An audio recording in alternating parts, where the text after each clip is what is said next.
السلام عليكم ومرحبا بكم في قناتي يوميات مع طبخ وحلويات. اليوم جبت لكم حلوى جافة سهلة التحضير بمقادير قليلة. نروحوا للمقادير وطريقة التحضير. هزينا 240 مارغرين تكون طرية بحرارة الغرفة، 500 غرام فرينة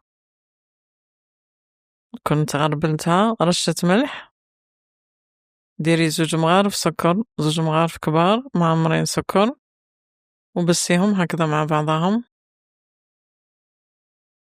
دخلي الزبدة في الفرينة، درنا 2 مغارف صغار خميرة الحلويات، تشوفي المغرفة اللي قست بها. هذا الحلوى الجافة هذه ما فيها البيض، ما فيهاش بزاف السكر، وقلت لك سهلة التحضير. شوفي مقاديرها ما كانش بزاف الحوايج، ودرنا 2 بيض، ياغورت طبيعي، مغرفة صغيرة فاني.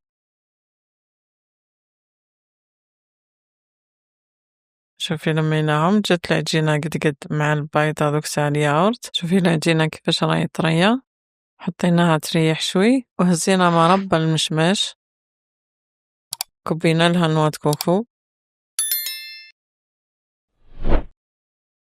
شوفي كيفاش لازم تكبي نواه كوكو حتى تتحصلي عليه يكون هكذا. هزينا العجينة قسمناها كريات، نهزو الكرية نخدموها.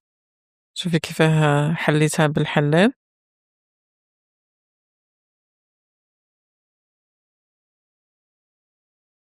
نحيو لها من الحواف الجرارة هذه. شوفي كيفاه نعدلوها، لازم تعدليه كل يجي مستطيل، يجي كل قد وقسمناها على 2. وقت تشوفي الخدمة كيفاه، قلت لك الخدمة تاعها سهلة، دقيقة تحضريها. نحطو هذيك المربى ونواه كوكو لداخل.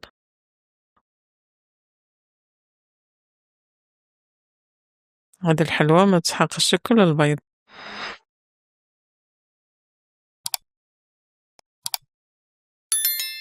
شوفي كيف حطيناه ونسكروها. شوف كيف سكرناها، لازم تلضي مليح على العجينة باش كي ما تستحلش. احنا ما درنا لها البيض باه سكرناها ما والو. شوفي كيف سكرتها، دوكا نحكمو نقلبوها ونعدلوها. لازم تعاودي لها هكا بصبعك حتى تسكريها كل مليح ومن بعد قلبيها. شوف كيف درناها ونقصو الحبات. شوفي ونحطوهم في البلاطو اللي نطيبوهم فيه. شوفي كيفاه جاو. هذه الحلوى كي طيب وكلش تجي خفيفة. بعد ما طابت حطيناها في الفرن، يكون الفرن 180 درجة. كي يطيبوا من تحت زيدي حمريهم من فوق ومن بعد رشي عليهم السكر لطو. كي يبردو ساعة رشيه عليهم. شوفي كي نقسموها كي الحبة كيفاش جا. شوفي كيفاه جا طري، جاي شهي شهيتكم في الجنة. شكرا. واللي ما اشتركتش في قناتي تشترك ليصلها كل جديد، ونتمنى تجربوا الوصفة وتشاركوني رأيكم في التعليقات. وشكرا.